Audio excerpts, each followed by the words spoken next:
दफा का जिक्र है कि एक दिलकश गांव में 9 साला रुकया नामी लड़की रहती थी। इसके पास एक सफेद खरगोश था जिसका नाम टनको था।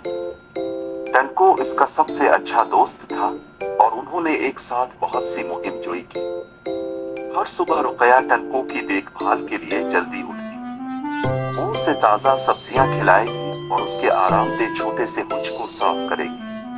टनको खुशी से आदेर अलिफादेर घूमता और नाश्ता करता।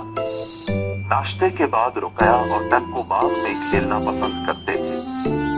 रुकया टनको को आगे बढ़ने के लिए छोटे रुकावट के कोर्सेज तरतीब देगी।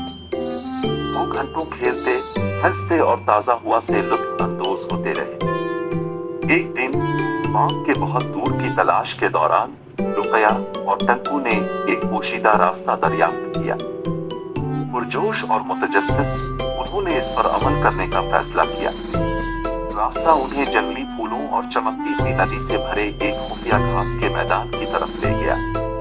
अचानक सियाह बादल जमा हुए और बारिश शुरू हो गई।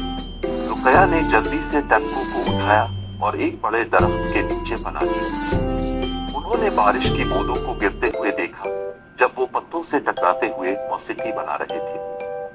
रुकया ने टनको को तसल्ली दी जो उसके करीब बैठा था।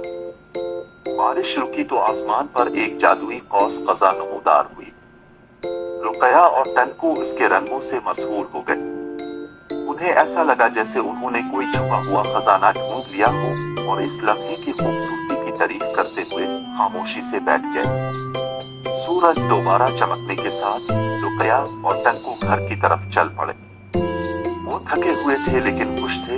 रुकया के खानदान के साथ अपनी मुहिम जोई का इश्तिराक करने के लिए पुरजोश थे। जैसे ही वो वापस चले गए, रुकया ने टनको को करीब कर रखा था, ये जानते हुए कि उनका खास रिश्ता हर दिन को एक मुहिम जोई बना देता है।